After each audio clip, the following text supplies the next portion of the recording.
یسوع مسیح کے نام سے السلام علیکم پیارے بھائی اور بہن، ہمارے زندگی میں یہ کتنا ضروری ہے کہ ہم خدا پرستوں کے لیے دعا کرنا۔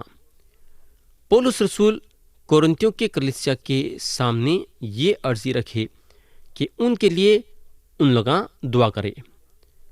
آپ لوگوں کو یاد ہوگا کہ گئے وقت ہم کورنتھیوں کے نام پولس رسول کا دوسرا خط باب 1 اور اس کی آیت 1 سے 11 تک غور کرے تھے۔ آج ہم آیت 12 سے غور کرنا شروع کریں گے اور پڑھیں گے آیت 12۔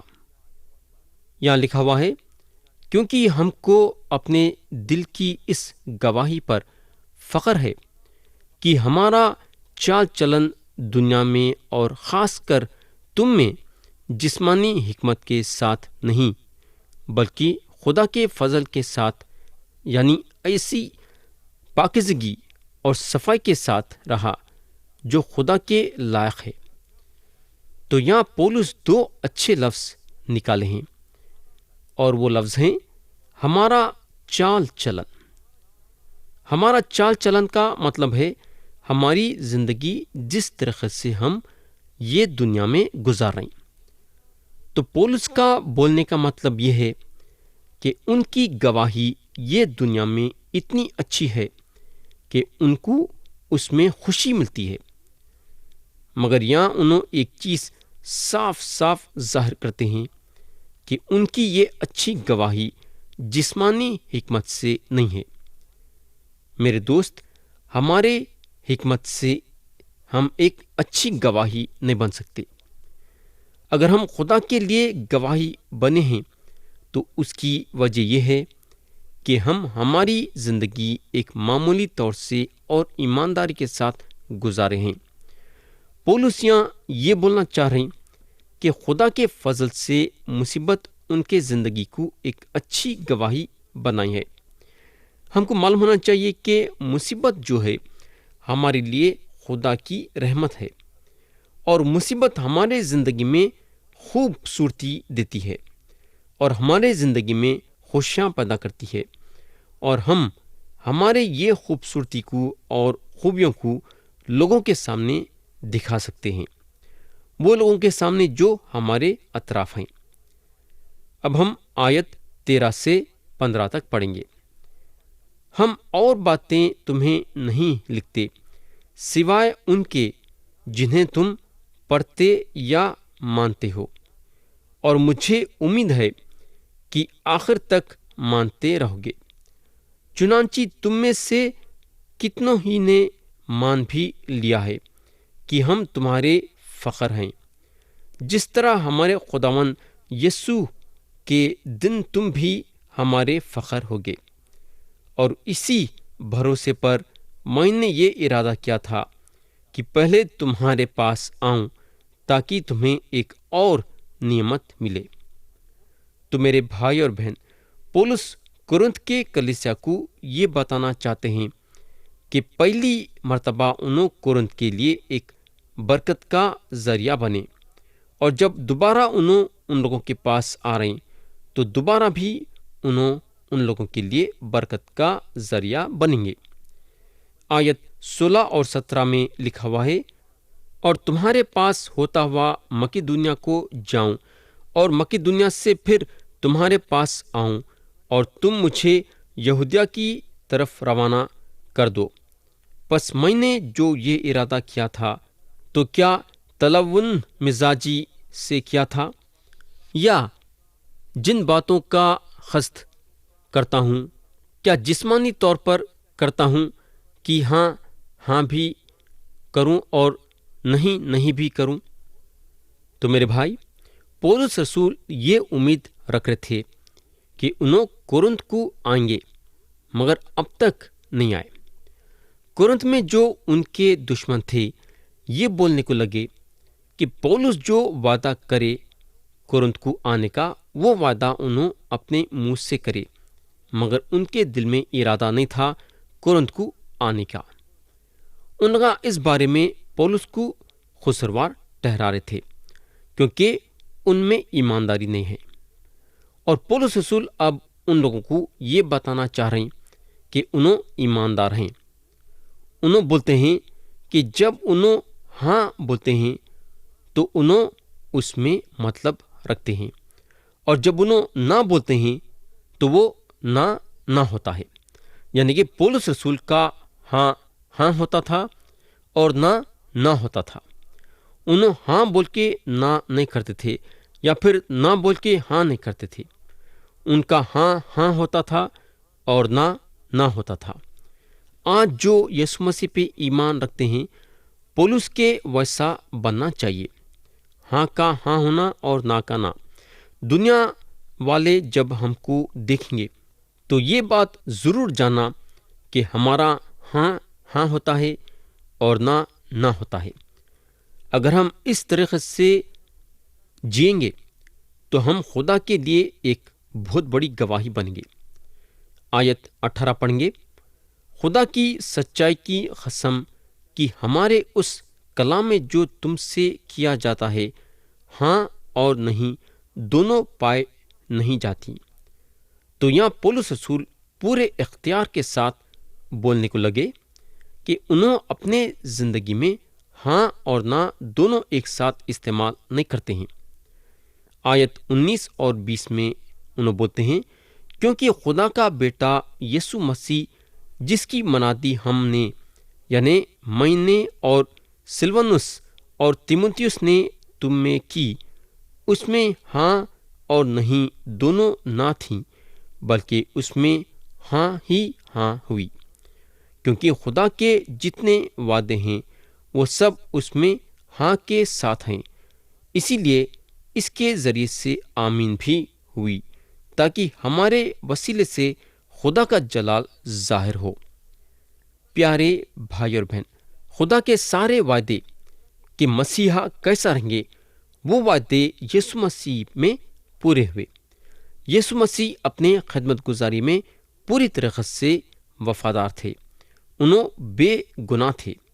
جتنے دن یہ زمین پہ انہوں تھے کبھی بھی گناہ نہیں کرے۔ اس کے علاوہ انہوں وفاداری کے ساتھ صلیب پہ اپنی جان دیے، اور اس وقت انہوں خدا کی دہنی طرف بیٹھے ہیں اور ہمارے لیے خدا سے دعا کریں۔ تو میرے بھائی اور بہن، کیونکہ یسوع مسیح وفادار تھے تو پولس بھی اپنی خدمت گزاری میں وفادار بننا چاہتے ہیں۔ آیت 21 اور 22 میں لکھا ہوا ہے، اور جو ہم کو تمہارے ساتھ مسیح میں قائم کرتا ہے، اور جس نے ہم کو مسح کیا وہ خدا ہے، جس نے ہم پر مہر بھی کی اور بیانے میں روح کو ہمارے دلوں میں دیا۔ تو یہاں ہم کو روح القدس کے بارے میں بتایا گیا ہے۔ یہاں خدا کا کلام بتاتا ہے کہ خدا جو ہے اس کی پاک روح کو ہمارے دلوں میں دیا ہے، یعنی کہ خدا ہمارے لیے مسیحی زندگی گزارنے کا ذریعہ دیا، اور وہ ذریعہ ہے اس کی روح۔ پیارے بھائی اور بہن، آیت 21 کے شروع میں پولس بولتے ہیں، اور جو ہم کو تمہارے ساتھ مسیح میں قائم کرتا ہے۔ اب سوال یہ پیدا ہوتا ہے کہ آپ کیسا قائم ہو سکتے ہیں؟ جب پولس رسول اپنا پہلا خط کورنتھ کے کلیسیا کو لکھے اور ان لوگوں کا رویہ ٹھیک نہیں تھا اور ان کے ایمان میں یہ لوگ وفادار نہیں تھے، تو انہوں کلیسیا کو بولنے کو لگے۔ جہاں کورنتھیوں کے نام پولس رسول کا پہلا خط باب 15 اور اس کی آیت 58 میں لکھا ہوا ہے، پس اے میرے عزیز بھائیو، ثابت قدم اور قائم رہو، اور خداوند کے کام میں ہمیشہ افزائش کرتے رہو، کیونکہ یہ جانتے ہو کہ تمہاری محنت خداوند میں بے فائدہ نہیں ہے۔ تو پیارے بھائی اور بہن، قائم رہنے کا مطلب کیا ہے؟ ہم یہ یقین کرتے ہیں کہ ہم کو خدا میں قائم کرنا پاک روح کا کام ہے۔ سب سے پہلے پاک روح جو ہے آدمی کو قصوروار ٹھہراتی ہے۔ خداوند یسوع مسیح بولنے کو لگے، جب پاک روح دنیا میں آئیں گی تو پاک روح دنیا کو گناہ اور راز بازی اور عدالت کے بارے میں قصوروار ٹھہرائیں گی، اور اس کے بعد دوسرا کام جو پاک روح کریں گی وہ ہمارے دل میں تبدیلی پیدا کریں گی، یعنی کہ ہمارے میں ایک نئی زندگی پیدا کریں گی۔ یعنی کہ جب ہم اپنے آپ کو گنہگار مان لیں گے تو ہم خدا کے سامنے اپنے گناہوں کا اقرار کر کے خدا سے اپنے گناہوں کی معافی مانگ کے یسوع مسیح کو اپنا منجی مانیں گے۔ تو پاک روح ہم کو گناہ اور راز بازی اور عدالت کے بارے میں قصوروار ٹھہرائیں گی اور ہم کو نئی زندگی دیں گی۔ اس کے بعد پاک روح ہمارے زندگی میں دو اور کام کریں گی، ہمارے دل میں بس جائیں گی اور ہم کو بپتسمہ دیں گی۔ تو پولس رسول بولتے ہیں، جو ہم کو تمہارے ساتھ مسیح میں قائم کرتا ہے اور جس نے ہم کو مسیح کیا وہ خدا ہے۔ تو یہاں جب پولس خدا کے بارے میں بات کر رہے ہیں تو یہ خدا کون ہے؟ میرے بھائی اور بہن، یہ خدا پاک روح ہے۔ تو پیارے بھائی اور بہن، اگر ہم پاک روح کے بارے میں دیکھیں گے تو پاک روح ہم کو نئی زندگی دیتی ہے، ہمارے اندر آ کے رہتی ہے اور ہم کو بپتسمہ دیتی ہے۔ تو یہاں لکھا ہوا ہے، جس نے ہم کو مسیح کیا وہ خدا ہے۔ میرے بھائی اور بہن، پاک روح کے مسیح کو ہمارے دنوں میں نظر انداز کر دیے ہیں۔ یوحنا کا پہلا عام خط باب 2 اور اس کی آیت 20 میں ہم کو بتایا گیا ہے، جہاں لکھا ہوا ہے، اور تمہارا تو اس قدوس کی طرف سے مسیح کیا گیا ہے اور تم سب کچھ جانتے ہو۔ تو یہ مسیح ہے روح القدس۔ تو پاک روح کا مسیح ہم کو سچائی میں آگے لے کے بڑھتا ہے اور سچائی میں ہماری رہبری کرتا ہے۔ 1 یوحنا 2:27 میں لکھا ہوا ہے، اور تمہارا وہ مسیح جو اس کی طرف سے کیا گیا تم میں قائم رہتا ہے، اور تم اس کے محتاج نہیں کہ کوئی تمہیں سکھائے، بلکہ جس طرح وہ مسیح جو اس کی طرف سے کیا گیا تمہیں سب باتیں سکھاتا ہے اور سچا ہے اور جھوٹا نہیں، اور جس طرح اس نے تمہیں سکھایا اسی طرح تم اس میں قائم رہتے ہو۔ تو پاک روح کی یہ خدمت گزاری بہت ہی اہمیت رکھتی ہے۔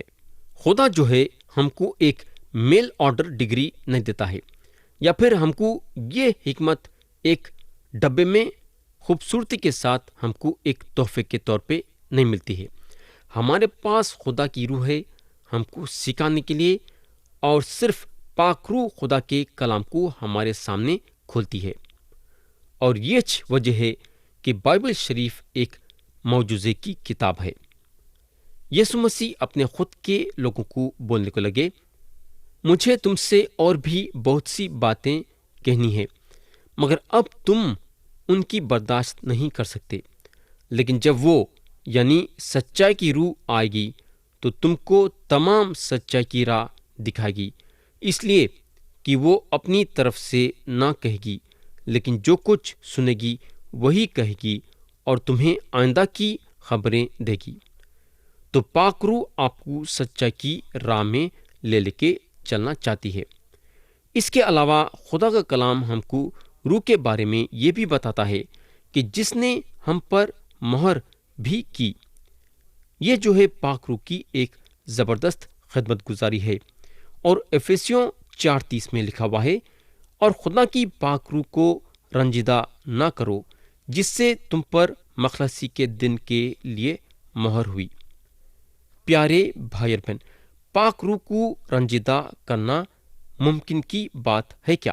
سوچو تھوڑی دیر کے لیے۔ بالکل نہیں، کیونکہ پاک روح کا مہر ہم پہ ہے، اور کسی دن پاک روح ہم کو چھڑانے والی ہے۔ یہ ایک ایسی چیز ہے جیسا کہ ایک خط کو ڈاک گھر لے جایا جا رہا ہے۔ بعض وقت چند خط گم ہو جاتے ہیں اور پھر صحیح جگہ پہ نہیں پہنچتے۔ اگر ہم اس بات سے پکا ہونا چاہتے ہیں کہ ایک خط صحیح سلامت اپنے جگہ پہ پہنچنا، تو ہم کو وہ خط رجسٹر کرانا پڑتا ہے اور اس پہ مہر ڈالے جاتے ہیں، اور ڈاک گھر کے جو لوگ ہیں یہ بھروسہ دلاتے ہیں کہ جس کے نام پہ یہ خط رجسٹر ہوا وہ شخص کے پاس یہ خط صحیح سلامت پہنچ جائے گا۔ اس کے علاوہ سارے قانون کے کاغذات مہر کیے جاتے ہیں، تو پاک روح ہم پہ مہر ڈالتی ہے، یہ بتانے کے لیے کہ ہم خدا کے ہیں۔ میرے دوست، اگر آپ یسوع مسیح کے ایک چھوٹے سے بھیڑ ہیں تو آپ کبھی بھی گم نہیں ہو سکتے۔ آپ تھوڑے دیر کے لیے بھٹک جائیں گے، مگر یسوع مسیح آپ کو ڈھونڈتے ہوئے آئیں گے۔ لوقا کے تمثیل میں پاک روح ایک تصویر کے حیثیت سے ہے۔ اب آپ پوچھیں گے کیسی تصویر؟ وہ تصویر کے حیثیت سے جہاں ایک عورت کا پیسہ گم ہو جاتا ہے اور انہیں وہ پیسے کو ڈھونڈنے کے لیے زمین کو جھاڑتی ہے۔ آگے کلام میں لکھا ہوا ہے، اور بیانے میں روح کو ہمارے دلوں میں دیا۔ تو پیارے بھائی اور بہن، خدا جو ہے اپنی پاک روح ہر ایک ایمان رکھنے والے کے دل میں دیا ہے۔ پاک روح ایک ایمان رکھنے والے کے زندگی میں داخل ہوئی تاکہ ایک مسیحی زندگی جینے کی طاقت دیے۔ پیارے بھائی اور بہن، آج آپ کیا چاہتے ہیں؟ آپ کو معلوم ہونا چاہیے کہ خدا رحمت سے بھرا ہوا ہے۔ خدا جو ہے رحمتوں کا باپ ہے۔ میرے بھائی اور بہن، آپ کو کس چیز کی ضرورت ہے؟ آپ کیوں نہیں خدا کے پاس جاتے اور اس سے مانگتے ہیں؟ کیا آپ کو طاقت کی ضرورت ہے؟ کیا آپ کو خوشی کی ضرورت ہے؟ کیا آپ کو حکمت کی ضرورت ہے؟ کیا آپ کو مدد کی ضرورت ہے؟ کیا آپ کو تسلی کی ضرورت ہے؟ خدا رحمتوں کا باپ ہونے کے ساتھ ساتھ تسلی کا بھی خدا ہے۔ پولس رسول خدا کے بارے میں یہ بات جانتے تھے اور ان کو یہ باتوں میں تجربہ تھا۔ اب ہم آیت 23 پڑھیں گے۔ یہاں لکھا ہوا ہے، میں خدا کو گواہ کرتا ہوں کہ میں اب تک کرنتھس میں اس واسطے نہیں آیا کہ مجھے تم پر رحم آتا تھا۔ پیارے بھائی اور بہن، پولس رسول بولتے ہیں، اگر انہوں ذرا پہلے آتے، انہوں وہ کرتے تھے جو انہوں اپنے پہلے خط میں کرے تھے۔ آپ دیکھیں گے کہ پہلا کرنتھیوں جو ہے تربیت سے بھرا ہوا ہے، یعنی کہ پولس رسول اپنے پہلے خط میں کرنتھیوں کو ان لوگوں کے غلط سلط کاموں کے لیے کافی جھڑکے اور ان لوگوں کو بتائے کہ ان لوگوں کو کیا کرنا ہے اور کیا نہیں کرنا ہے۔ یہ پہلے خط میں پولس رسول کرنتھیوں کی کلیسیا سے بہت ہی سختی سے پیش آئے، اور یہ بات کو مد نظر رکھتے ہوئے انہوں بولتے ہیں، اگر میں آتا تو تم لوگوں کے ساتھ سخت رہتا، مگر میں چھوڑ دینا چاہتا ہوں۔ میں یہ دیکھنا چاہتا تھا کہ تم لوگ اپنے سے چیزاں سدھارتے یا نہیں۔ آیت 24 پڑھیں گے، جو کہ یہ باب کی آخری آیت ہے۔ لکھا ہوا ہے، یہ نہیں کہ ہم ایمان کے بارے میں تم پر حکومت جتاتے ہیں، بلکہ خوشی میں تمہارے مددگار ہیں، کیونکہ تم ایمان ہی سے قائم رہتے ہو۔ تو پولس رسول یہاں یہ بول رہے ہیں کہ میں تم لوگوں کے جانوں کا بشپ نہیں ہوں، میں تم لوگوں پہ حکومت کرنا نہیں چاہتا ہوں۔ تم لوگوں کو یسوع مسیح میں پوری آزادی ہے، میں صرف تم لوگوں کے خوشی میں تم لوگوں کی مدد کرنا چاہتا ہوں۔ یہاں پولس بولتے ہیں، تم ایمان ہی سے قائم رہتے ہو، تو آپ کو اور میرے کو بھی ہمارے ایمان میں قائم رہنا ہے۔ پولس اس لیے کرنتھ کو جانے سے رک گئے تاکہ کرنتھیوں کے کلیسیا کا ایمان بڑھے ویسا اور خداوند یسوع مسیح میں روحانی طور سے بڑھے ویسا۔ اور یہ ایک وجہ ہے جہاں خدا ہم میں سے کئیوں کو تکلیفوں کا سامنا کرنے کے لیے چھوڑ دیتا۔ تکلیفوں اور دکھوں کے ذریعے سے ہم ہمارے ایمان میں قائم رہنے کے لیے سیکھتے ہیں۔ اگر ہمارے زندگی میں تکلیفاں اور دکھ نہیں رہیں گے تو ہم روحانی طور سے خداوند میں نہیں بڑھ سکیں گے۔ تو یہاں ختم ہوا باب 1 اور اب ہم اٹھائیں گے باب 2۔ پیارے بھائی اور بہن، کورنتھیوں کا دوسرا خط ہم کو خدا کے تسلی کے سچائی کو زبردست طریقے سے سکھا رہا ہے۔ ہم پہلے باب میں جو دیکھے تھے وہ تھا ہمارے زندگی کے ارادوں میں خدا کی تسلی۔ اب ہم دیکھیں گے کہ ایک خدا پرست گنہگار کو واپس اپنے جگہ پہ قائم کرنے کے لیے خدا کی تسلی۔ پولس رسول یہ مضمون پہ آنے سے پہلے باپ کے باتوں کو لے کے آگے بڑھتے ہیں، یا انہوں اپنے ارادوں کے بارے میں بتا رہے ہیں کہ کیوں انہوں کورنتھ میں نہیں آ سکے۔ اس کے بعد انہوں کورنتھ کے کلیسیا کے وہ آدمی کو اٹھاتے ہیں جو گناہ کرا اور اس کے بارے میں بات کرتے ہیں۔ آخری میں چل کے پولس رسول بتاتے ہیں کہ خدا ہم کو یسوع مسیح میں جیت دلاتا ہے۔ تو اب ہم باب 2 اٹھائیں گے اور پڑھیں گے اس کی آیت 1۔ یا انہوں بولتے ہیں، میں نے اپنے دل میں یہ قصد کیا تھا کہ پھر تمہارے پاس غمگین ہو کر نہ آؤں۔ تو پولس رسول یہاں یہ مان لیتے ہیں کہ کورنتھ کے کلیسیا سے ان کا ہمت اور حوصلہ ٹوٹ گیا۔ اگر انہوں ان لوگوں کے پاس آتے تو انہوں غمگین ہو جاتے تھے، انہوں دکھ میں بھر جاتے تھے۔ آیت 2 میں لکھا ہوا ہے، کیونکہ اگر میں تم کو غمگین کروں تو مجھے کون خوش کرے گا سوا اس کے جو میرے سبب سے غمگین ہوا۔ تو پولس رسول جو ہیں غم کے ساتھ ان کے آنکھوں میں آنسواں بہاتے ہوئے انہوں کورنتھ کو آنا نہیں چاہتے تھے۔ اگر آتے تو انہوں ان لوگوں کو بھی رلا دیتے تھے۔ اگر انہوں ان لوگوں کو رلا دیتے تو پھر پولس کو خوش کرنے والا کون رہتا تھا؟ کورنتھ کی ساری کلیسیا اپنے دستی سے اپنے آنکھاں پوچھتے تھے۔ اس وقت پولس کو خوش کرنے کا سوال ہی پیدا نہیں ہوتا تھا۔ اگر سب رو رہے تو کون کس کو خوش کر سکتا ہے؟ سوچو۔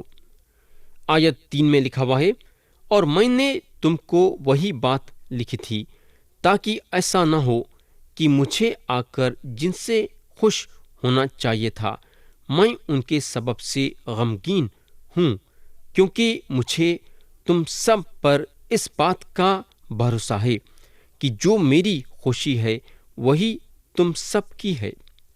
تو میرے دوست، پولس رسول ان لوگوں کے پاس خوشی سے آنا چاہتے تھے۔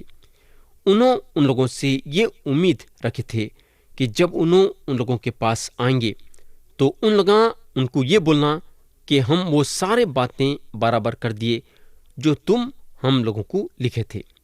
اب جو ہے پولس رسول اپنا دل کھولتے ہیں۔ آیت 4 میں لکھا ہوا ہے، کیونکہ میں نے بڑی مصیبت اور دلگیری کی حالت میں بہت سے آنسو بہا کر تم کو لکھا تھا، لیکن اس واسطے نہیں کہ تم کو غم ہو، بلکہ اس واسطے کہ تم اس بڑی محبت کو معلوم کرو جو مجھے تم سے ہے۔ تو پیارے بھائی اور بہن، یہ آیت ہم آتے سے وقت غور کریں گے۔ تو یہاں ہم کلام کو ختم کریں گے۔ آمین۔